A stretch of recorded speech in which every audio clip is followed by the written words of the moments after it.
बिकारिस्तान के भारत से अलग होने से पहले ही उसकी नज़रें बलूचिस्तान पर थीं। बलूचिस्तान एक इंडिपेंडेंट कंट्री थी, लेकिन जब पाकिस्तान भारत से 1947 में अलग होता है तो उसके बाद वो बलूचिस्तान को कब्जा लेता है। लेकिन question is why Pakistan wants to control Balochistan. Pakistan जिसकी आबादी 24 करोड़ है, उसकी आबादी का केवल 6% बलूचिस्तान में रहता है। बावजूद इसके बलूचिस्तान पाकिस्तान के मिनरल रिसोर्सेज, नेचुरल रिसोर्सेज का 70 से 80% कंट्रोल करता है। Natural gas, coal, gold, copper, iron ओर एटसेट्रा न जाने कितने तरह के नेचुरल रिसोर्सेज बलूचिस्तान में पाए जाते हैं। पाकिस्तान अपनी एनर्जी सिक्योरिटी के लिए हैवीली बलूचिस्तान के ऊपर डिपेंड है। और तो और बलूचिस्तान पाकिस्तान की सबसे बड़ी प्रोविंस भी है। साथ ही एरिया वाइज में बलूचिस्तान पाकिस्तान की सबसे बड़ी प्रोविंस है। दूसरा बड़ा कारण है ग्वादर पोर्ट। चाइना ने पाकिस्तान के ग्वादर पोर्ट में सीपैक प्रोजेक्ट के under billions of dollars invest किए हुए हैं। चाइना की सबसे बड़ी प्रॉब्लम अभी ये है कि जितना भी वो ऑयल, गैस या बाकी जितनी भी चीज़ें हैं वो मिडिल ईस्ट या अफ्रीका से इंपोर्ट करता है, उसको इंडियन ओशन से होते हुए मलक्का स्ट्रेट से गुजरना पड़ता है, जहाँ पर इंडिया का कंट्रोल है। चाइना को डर है कि कल को अगर इंडिया के साथ कोई भी कॉन्फ्लिक्ट होता है तो इंडिया मलक्का स्ट्रेट को चोक कर सकता है, और अगर ऐसा हुआ तो चाइना की इकोनॉमी बहुत ही बड़ी प्रॉब्लम में आ जाएगी। इसीलिए वो सीपैक प्रोजेक्ट के जरिए ग्वादर पोर्ट से होते हुए शिनजियांग के काशगर रीजन तक एक पूरा रूट बना रहा है, ताकि उसकी dependency Indian ocean and Malacca strait पर ख़त्म हो जाए। तीसरा रीज़न है फियर ऑफ बाल्कनाइजेशन। पाकिस्तान को डर है कल को अगर बलूचिस्तान पाकिस्तान से अलग हो जाता है तो उसकी जो बाकी अदर प्रोविंस हैं वो भी आज़ादी की मांग करने लगेंगी। गिलगिट बाल्टिस्तान, पश्तून, सिंध ये भी अपनी आज़ादी की आवाज़ें उठाने लग जाएंगी, और अगर ऐसा हुआ तो पाकिस्तान केवल पंजाब तक सीमित रह जाएगा। बलूचिस्तान की आज़ादी की आवाज़ें जो आज उठ रही हैं ये आज से नहीं उठ रही। बलूचिस्तान को 1947 से जब से पाकिस्तान ने कब्जा किया है तभी से ये आवाज़ें उठ रही थी, क्योंकि पाकिस्तान ने बलूच लोगों के साथ विश्वासघात किया था। उसने बलूच लोगों को वादा किया था कि हम आपकी आइडेंटिटी, आपके कल्चर के साथ कोई भी छेड़छाड़ नहीं करेंगे, लेकिन पाकिस्तान के तो खून में ही गद्दारी है।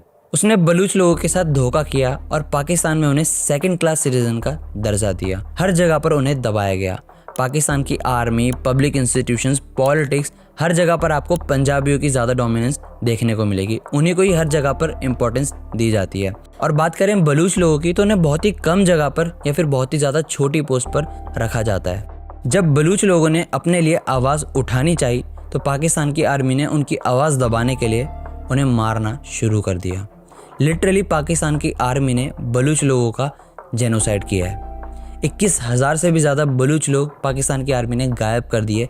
उनका कोई भी अता पता नहीं है कि वो कहाँ पर हैं और किस हालत में हैं। दूसरा बड़ा कारण बलूच लोगों का पाकिस्तान से नफरत करने का यह है कि पाकिस्तान बलूचिस्तान की ज़मीन को एक्सप्लॉइट करके वहाँ से नेचुरल रिसोर्सेज, मिनरल्स को एक्सट्रैक्ट करके पंजाब वाले एरिया में लेकर जाता है, जिसके कारण पाकिस्तान का पंजाब एरिया ज़्यादा डेवलप्ड है। वहीं बलूचिस्तान में आपको कोई भी डेवलपमेंट देखने को नहीं मिलेगी। पाकिस्तान ने लिटरली बलूच लोगों को मरने के लिए छोड़ दिया है। सीपैक की डील जो पाकिस्तान ने चाइना के साथ करी उसमें बलूच लीडर्स को इन्वॉल्व नहीं किया गया। ये डील चुपचाप करी गई। पाकिस्तान ने पूरा ग्वादर पोर्ट चाइना के हाथों थमा दिया और बलूच लोगों की ज़मीनें छीन कर चाइना को सौंप दी गई। और सीपैक से जो भी जॉब्स क्रिएट हुई उसके बेनिफिशियरी पाकिस्तान के पंजाबी और चाइनीज़ वर्कर्स थे।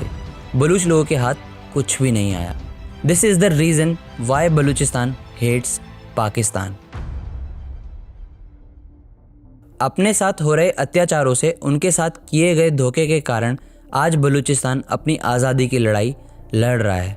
शुरुआत से ही बलूचिस्तान में कई सारे ग्रुप्स फॉर्म हुए जो पाकिस्तान के खिलाफ आज़ादी की लड़ाई लड़ रहे हैं। वो आए दिन पाकिस्तान की आर्मी, उसके infrastructure, government offices, railway network पर अटैक करते रहते हैं। BLF, BLA, BNA, BRA, UBA ये सभी ग्रुप्स इंडिपेंडेंट होकर पाकिस्तान के खिलाफ आज़ादी की लड़ाई लड़ रहे थे, लेकिन अब ये सब यूनाइट होकर बलूच राजी अजोई सांगर यानी BRAS के अंडर ऑर्गेनाइज होकर लड़ रहे हैं। ये सभी ग्रुप्स पहले स्कैटर्ड थे, लेकिन अब ये एकजुट होकर पाकिस्तान की आर्मी को टारगेट करते हैं। और तो और इसमें BRAS की हेल्प TTP यानी तहरीक-ए-तालिबान पाकिस्तान कर रही है, क्योंकि TTP का भी एक ही दुश्मन है, पाकिस्तान की आर्मी। और ये दोनों जितना हो सकता है पाकिस्तान की आर्मी को मैक्सिमम डैमेज पहुंचाने की कोशिश करते हैं। वो कहते हैं ना, दुश्मन का दुश्मन मेरा दोस्त।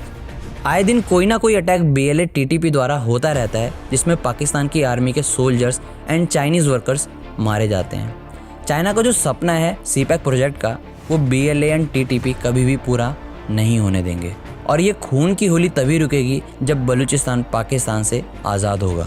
भारत को जितना हो सके उतना मैक्सिमम सपोर्ट बलूचिस्तान को करना चाहिए। UN में जाकर उसकी आवाज़ को रेज करना चाहिए और पाकिस्तान जो ह्यूमन राइट वायलेशंस बलूचिस्तान में कर रहा है वो हमें खुलकर दुनिया के सामने रखना चाहिए, जिसकी वजह से पाकिस्तान की बदनामी होगी और उस पर एक इंटरनेशनल प्रेशर पड़ेगा। साथ ही भारत को बलूचिस्तान के एक्टिविस्ट, इन्फ्लुएंसर्स, मीडिया आउटलेट्स को फंड एंड प्रमोट करना चाहिए। हमें बलूचिस्तान के ऊपर प्रॉपर डॉक्यूमेंट्री बनानी चाहिए to expose Pakistan. Recently Baloch leader Mir Baloch ने पाकिस्तान से इंडिपेंडेंस डिक्लेयर करी थी। हमें उसको खुलकर सपोर्ट करना चाहिए।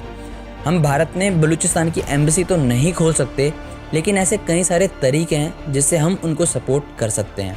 This is the right time to raise our voice for Balochistan. It's time for Balochistan to become the republic of Balochistan.